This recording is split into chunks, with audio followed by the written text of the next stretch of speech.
Miranda, bad news tends to get dropped on Fridays in sort of all things, whether it's, whatever field, politics, technology, what have you. And in fact, that's why, Michael, you might be right that possibly on Friday is when they'll announce the price of this thing. Damn. But Miranda, we did in fact get some bad news from Microsoft on a Friday after we put out our Thursday morning episode last week. Yep. And well, would you do us the dishonor of telling us how much more it's going to cost if you don't already own an Xbox and want to buy one? Oh, goodness. So effective on October 3rd, the price increases for the USA, and only the USA, will be for the Xbox Series X. We're going to start with the X's first, and then we'll go to S's.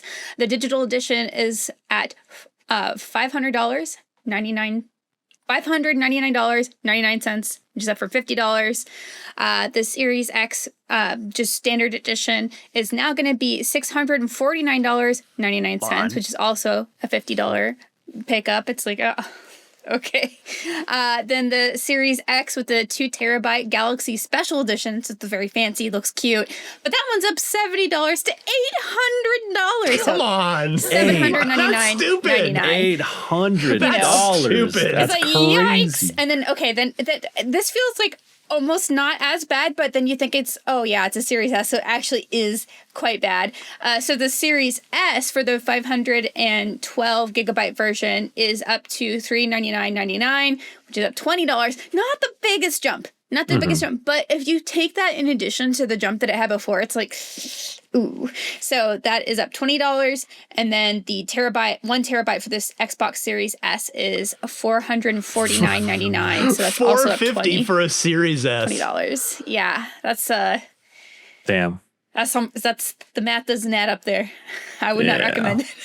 But yeah, it's some rough numbers right there. I think whenever these prices came out, our like unlocked chat just blew up with just shaking heads, just like grimaces emojis. It's just, oh gosh. I said it's every damn week with these people. Yeah, They're always up to something. They're always like every week they're up to no good. Yeah, Brian earlier. It's like get your neck muscles ready for shaking your head because that's what we're gonna be doing this whole episode. Basically, it's like, geez, guys. Okay, Microsoft says the price increases are occurring, quote, due to changes in the macroeconomic environment, which is a chicken shit way of saying tariffs. Yep. And adds that in the future it will, quote, continue to focus on offering more ways to play more games across any screen and providing value for Xbox players. In other words, we know these things are getting stupidly expensive, so we're putting our games on other devices that maybe you already own or maybe cost less than ours, like, say, the PS5, which is $100 less than a Series X at this point. Yeah, I mean, like, if anybody wants to defend this, obviously none of us here. I'm good. Yeah, like, you've got to really bleed green. You've got to be a slave to your corporate overlord in Xbox fandom to want to defend this in any way, shape, or form. Now, thankfully, this is limited to the United States. In the sense that the rest of the world doesn't have to suffer. That's what I mean by thankfully. But yeah, this is just, I mean, it's just nonsense. We're talking about 5 years old. It's going to be 5 in 2 months. In fact, less than 2 months. It's going the wrong way. It should be going down. It's wild. Like, if 5 years ago, if you told me, like, hey, this console's coming out at $500, but it's going to be $150 more 5 years down the line, I'm like, who? Who asked for that? Like, how's that possible? How's that going to happen? Well, here, let me put it this. Let me ask each of you this way. Let me flip it. I'll start with Miranda and then Michael. If 5 years ago you said we knew, okay, Series X is coming out, the disc version is $499. What do you think the price will be in 5 years? Knowing the history of consoles, what would you have guessed, Miranda? What would you have guessed the price would be 5 years later? Maybe $350. Yeah. Michael? Damn. Like a I little, was- little discount. Yeah, I was gonna say maybe 400, Yeah. but more realistically, maybe 450 with a nice bundle. I Okay, think. yeah. We've seen a lot of that over the last generation or two. Those are both very reasonable. And I don't think You said psych, $150 more, and you get nothing back. say sack right now. It's $600 for the digital, $650 for the same console that's sitting behind me. Ryan is tripping out I right now. can't- Like, I'm honestly, done. Like it's just like it's so egregious now. All right, I'm going to actually get serious because we want to have fun here, but we want to try and offer the audience something substantive besides us just laughing hysterically at the reality we find ourselves in. So, as I said, Xbox, I mean, they knew this was bad, obviously. They dropped it on a Friday, which they don't usually do. Friday is where you send bad news to hopefully die over the weekend. But yeah, it's not gonna die because people that want to buy a Series X this holiday or a family member wants to buy one as a gift are gonna have some serious sticker shock this holiday. It's quite a bit more than the competition that's already blowing them away sales wise. So that's furthers the bad look here. And this is a tough topic to talk about because this is inherently political. And I know you don't want politics on your gaming podcast, probably, or if we purposely try to keep it out of it because there's enough politics that's divisive in pretty much every other facet of life. We're here to talk about video games and have fun. So I'm going to leave that piece of it out of it, and how different people might feel differently about the effect of tariffs on this. But I sort of wrote down three main points that I want to go through with each of you here. Number one, let's ask the question, will Sony follow suit again? They did eventually do so with the first price hike, Microsoft raising prices back in May. That's why I traded in my launch day PS5 for a PS5 Pro in anticipation of Grand Theft Auto 6. And I ended up being proven correct. It took a little longer than I thought it was going to, but the price did eventually go up on the PlayStations. So, Michael, your thoughts first here on whether or not you think Sony's going to follow suit. I think they're going to look at how this affects them for in a certain amount of time first, and then act based on consumer behavior. Because if they look at the numbers and be like, yo, we pushed way more consoles than expected because of this price delta now, they might stick around and be like, hey, let's keep it at this price for a little bit. Let's see how much we can ride this out. And then maybe raise from there. They might look at this and be like, oh, well, this gives us an excuse to maybe do a hike that's maybe not as much. But I don't think, at least right now, in history past, I think PlayStation has seen the effect of goodwill in their favor. I mean, I remember very vividly the video of Adam Boyes receiving a hard copy of a PS4 game saying, yeah, we can, that sort of sentiment always goes a long way. And I feel like this is an opportunity for PlayStation to just be like, hey, we've already raised our prices and we're going to stick with it. The other guys are going to do their thing, and then they'll stick around for that. And I think that will go a long way with consumers. And the part I'm curious about is not only are these kind of ridiculous prices for a 5-year-old console, but I mean, maybe they I'm sure they have much more data to access than we do, of course. But consoles have always been a loss leader, and at a certain point, it's not even a loss leader at this point. People are going to look at this and just not even buy the console at all. It's just, the prospect is kind of just isn't there anymore. This deep into a generation. And with double price hikes at this point, especially the economic conditions that a lot of people face. I mean, I had a lot of conversations in my circles about how gaming is increasingly not affordable when there were avenues in which it was affordable for many of us. But it feels like we're getting boxed out by pricing tiers such as this, and so it's tough to swallow. It's tough to look at. Thankfully, I still have my Series X, and I have a fairly decent PC, so I'm good. But it's even less inviting to anyone who may have been waiting on the sidelines or whatever. So I think PlayStation is going to see this as a W, and I think they're going to stick to the guns. I mean, at this point too, like this late into the generation cycle, you don't need to even buy a brand new Xbox. Just get one secondhand at this point. It's gonna be even cheaper now. Yeah, Facebook Marketplace is gonna go crazy. Yeah. I think that's my confusion is like if I were looking to get a new console now, like maybe if I was a person who only had like a Switch or a PlayStation and was looking into getting a new console, especially with everything that's going on, it's like I'd rather just get a secondhand one if as long as it works. Sure, why not?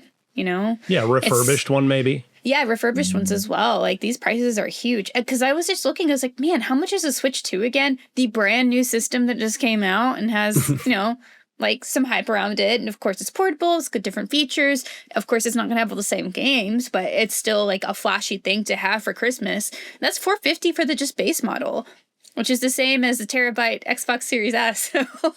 That's nuts, like man. the comparison's just kind of a big deal. And obviously, the power between an Xbox versus Nintendo Switch 2 is very different, but that doesn't change that, average consumer kind of coming in being like, oh, my kid wants a new system. You look at the Xbox prices and you're like, oof. But then you see the Switch 2 and they like their Switch or something, that seems a bit more of a easier burden to bear. And Michael, I think you made a great point too about Sony just writing with what they have. And I feel like I wonder if anyone's going to report on this, but I think there's, and I kind of want to just look, I wish I had more time to look at this, but basically a deep dive on what's causing this issue. It's like, is there not enough stock currently in the United States of Series X's that they expect will sell for them to justify raising prices again because they have to import more? Is that what's happening?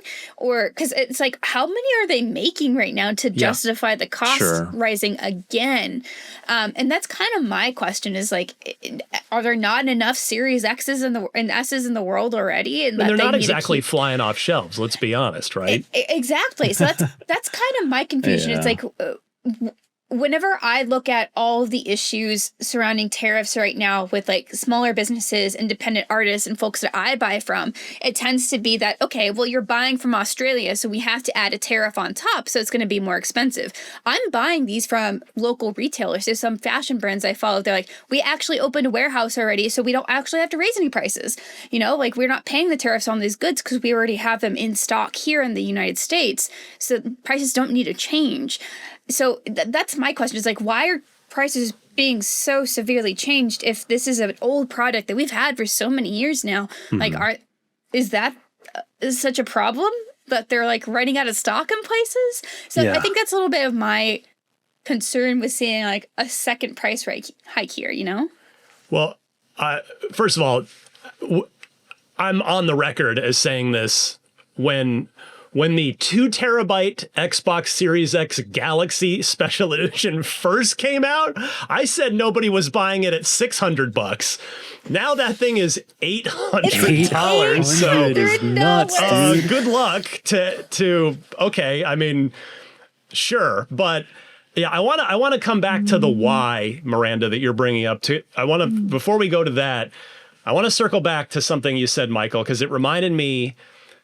I wish I had actual hard data in front of me to back this up, but we know historically over, what is this, the 9th official kind of big console generation? I think so, yeah. We know that consoles sell the most, they sell the bulk of their units in the back half of the generation when the price has come down and the library has built up. And So it speaks to, something you kind of were hinting at there, Michael, and console gaming will continue to shrink. It will not be growing. if these things are not only not dropping in price 5 years later, but getting substantially more expensive. It's really bad for the entire games industry. I don't want, like, I know that's a very grandiose thing of me to say, but maybe it sounds hyperbolic. I don't think it is. I mean, I'll put it this way. It's very concerning to me as somebody that makes my living in this industry. I'm obviously not a developer, but as somebody that loves and cares about this and makes a living in this, it is concerning to me that we're not going to be seeing these things get more affordable to get more people to come in under the tent as time goes on, right? Yeah, I mean that was exactly what I had mentioned with a lot of the conversations with people in my circles who are not as affluent and have to really consider the money that they put into their hobbies, and gaming being primarily one of them with many of the people in my circles. So it's increasingly becoming inaccessible and unapproachable when something like this happens. And I don't know, it's like platform holders are hustling backwards. Like what like I don't know what you expect consumer behavior to be after this. There's a reason why, before any console comes out, and most recently with the Switch 2, there's a reason why, and we were talking about the ROG Ally, the Xbox ROG Ally as well. It's like there's a reason why we're so attached to price announcements. We want to know how much these things are because it does affect consumer behavior, whether they buy one on release window, whether they wait for it, whether they go secondhand, what it says about the health of the market, and what it says about the sales of the games on that platform too. Like, this isn't just about the selling the console. It's also about how big is the pool going to be of people who are going to buy the next big release on that console. And then it trickles down from there. It's like, are developers going to attach themselves to these platforms? And like, I'm turning into like immigrant dad who's like constantly like finding the next thing to snowball into, and then like thinking that like one thing is going to beget the next thing, and then the next thing, and the next thing. But that is something that can and will happen. Those are conversations that a lot of these publishers and developers are going to have about what deals they cut with certain platform holders, who they align themselves with, and how much those platforms are growing. So something like this happens, platform ain't going to grow. That's for damn sure. I don't know. I would love to hear what's, we know how we feel about it, and the people around me know how we feel about it. Right.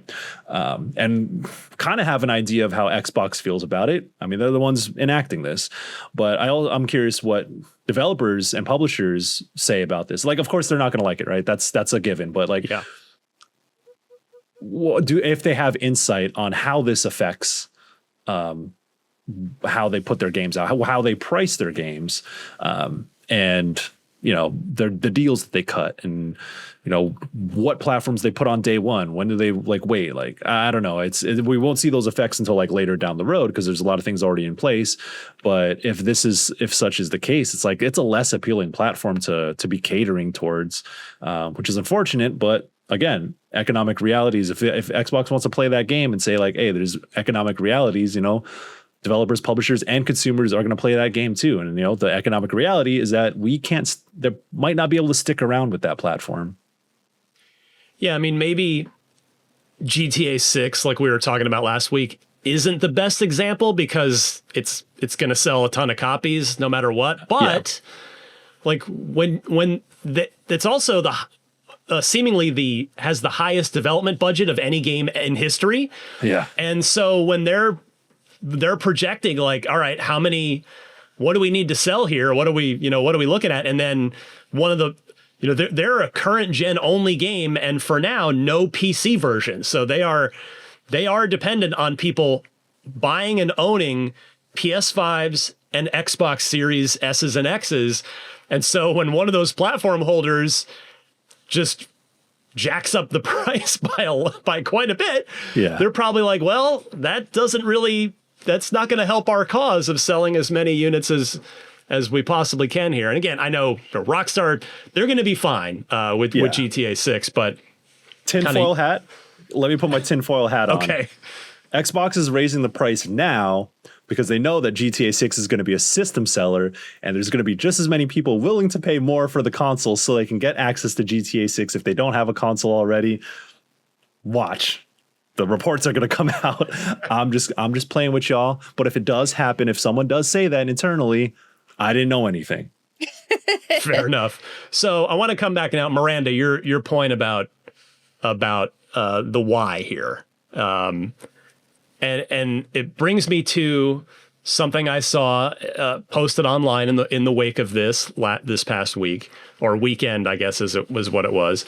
So the speaking of conspiracies, theories, are these tariffs a convenient excuse for Microsoft and perhaps Sony, if they follow suit, to try to rake in more profits? And the reason I bring that up is not my own. I'm not trying to doom and gloom Xbox here. I know some people in the audience think that I hate Xbox, even though I do an Xbox podcast every week. But no, I'm bringing this up because a former Microsoft executive who has shipped Xbox consoles, who has launched Xbox systems in the past, he brought it up. Mike Ibarra, who most recently was the president of Blizzard for a bit there. So again, he's got experience on the Xbox side of this stuff. So he posted on Twitter this past week or weekend saying, console price increases are not tariff issues. They are profit issues. And the reason why profits are not where they should be is a far, far deeper issue versus the tariff excuse. So those are Mike Ibarra's words. Obviously, he hasn't worked at Microsoft in some time. He's not privy to their strategies and conversations now with these price increases. But coming from him, I think we need to take... Thanks for checking out this clip from Unlocked, IGN's weekly Xbox show. If you enjoyed it, don't forget to watch the full episode at youtube.com/IGN Games. New episodes of Unlocked drop every Thursday on IGN Games, IGN.com, and your favorite podcast platforms. Thanks for watching, and we'll see you next time.